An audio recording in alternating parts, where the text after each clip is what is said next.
and welcome to another of my IELTS learning tips videos. And today we're going to look at things that you might be doing in your IELTS that are stopping you from getting a high score. And often these will be things that you might have learnt from other IELTS students, or that you might have picked up online or from somewhere else. But there are lots of things that students do, and I find this every time I meet a new student that I start working with, that there are things that they're doing which are actually stopping them from doing the IELTS more easily.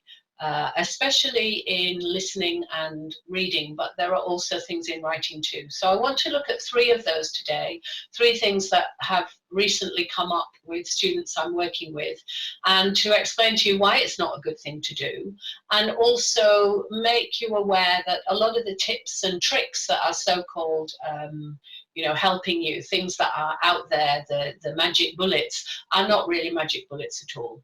And they are distracting you from actually focusing on what will get you a high score.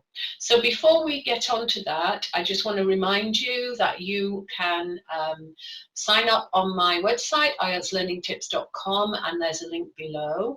And I do send out emails and information from there, and there is a bank of free resources that you are welcome to use. And also my Facebook group, which again, there is a link. And I would love it if you join me there too, because I put more information there. So that's all things that will help you with your IELTS. So if you haven't seen any of my videos before, then my name's Bernie Wall, and I am an IELTS trainer. I've been working with IELTS students for over 20 years, and all at band 7 and 8 level. I was for a short time, I say a short time, several years actually, I was an IELTS examiner. It was a little time ago now, but I help students who need high bands and have often taken the exam a few times and not got those scores. So that's my specialist area. And if you want to connect with me and discuss your IELTS or what's going on with your IELTS, I'm always happy to talk to students and support them and help them in any way I can. So just leave me a message, and then I either here in the comments box or on my Facebook group, and I will tell you how we can get on a call and discuss your IELTS. Okay, so let's get on to the job in hand. So things that might be stopping you from getting a good score because they're distracting you. And sadly, I find all the time students are doing things and they'll do something and I'm just, why are you doing that? And that's usually my reaction, because it's not helpful. Okay, so these are the rules, the tricks, or the magic bullets that you sometimes see mentioned on social media and also on websites and everywhere.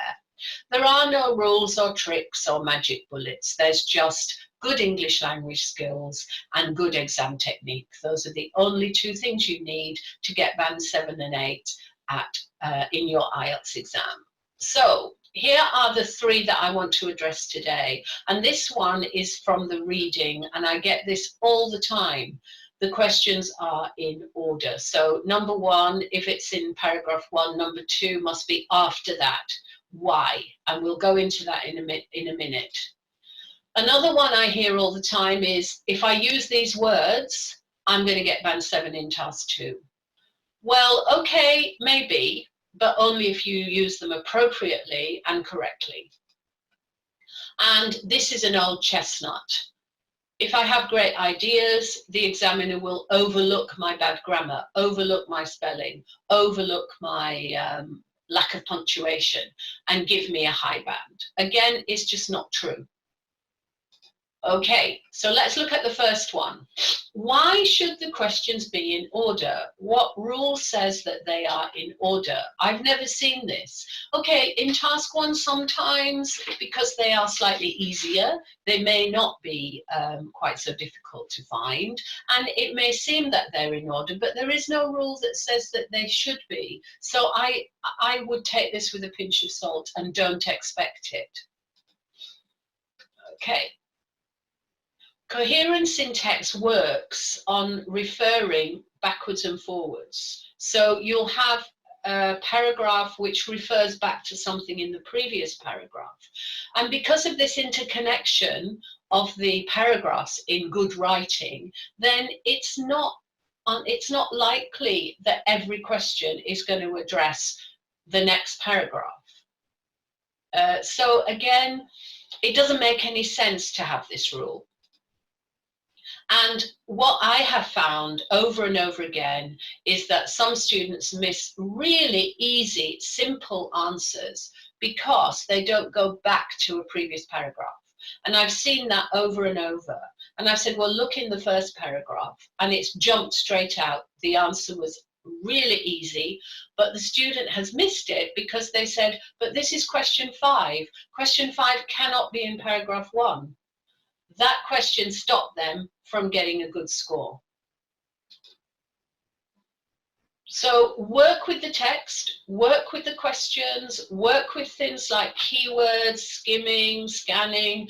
That's what you need to be doing to get a high band in the reading. And don't worry about everything else. Anything that you're doing that's wasting time or that's causing you to miss the answers, just forget it.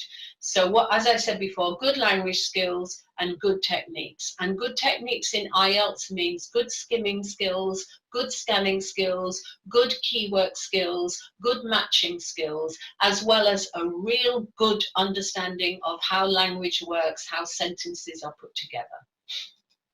Okay, here's the second, about using specific words. Right, so a lot of students learn a group of words and they're going to put them in the exam. Now, if you, in the writing exam, some words, yes, you can put in lots of different topics. Words like, for example, significantly, which is a word I always tell my students to use, because you can use it in task 1, you can use it in task 2, and it doesn't matter what the topic is because it's a neutral word.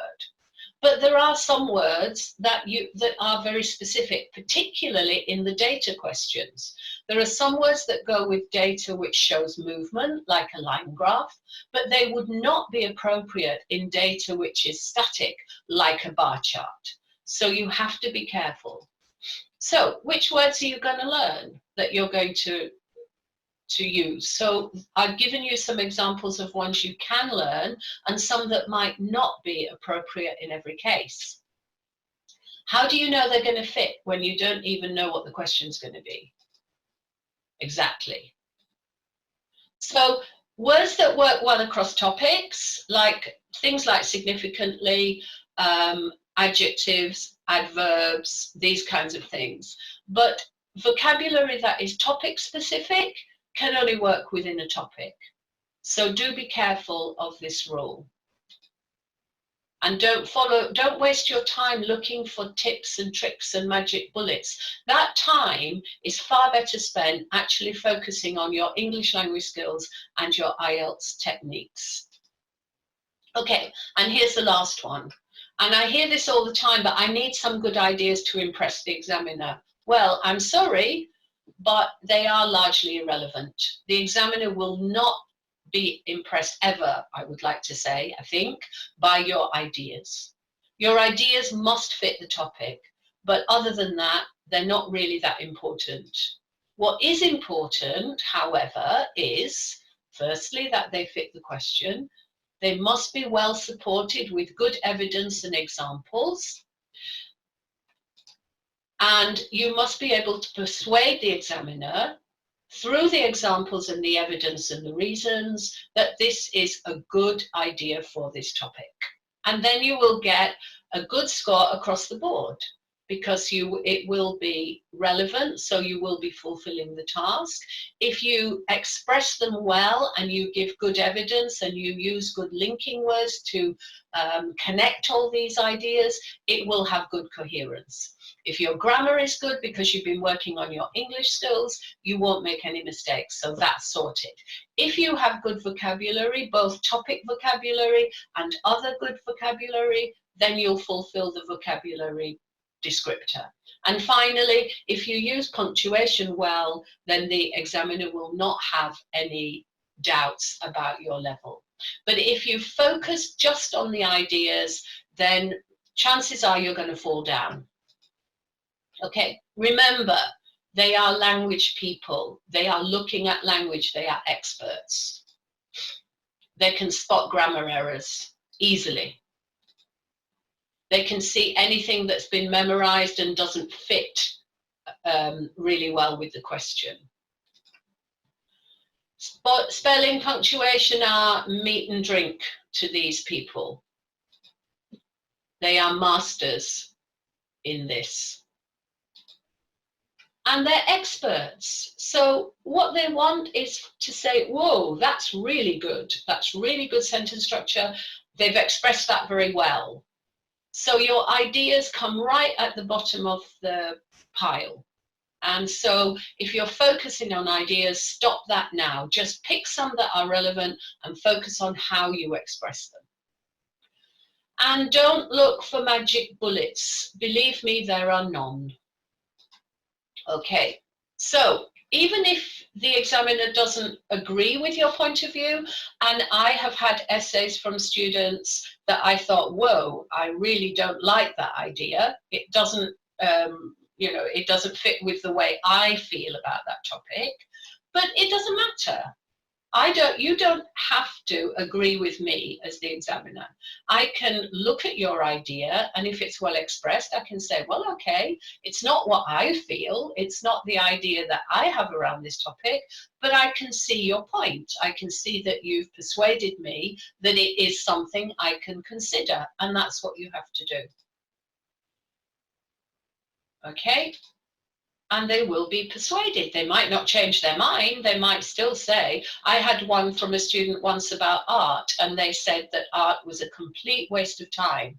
Now, I have two daughters who are artists, one who is a dancer and the other who is a singer.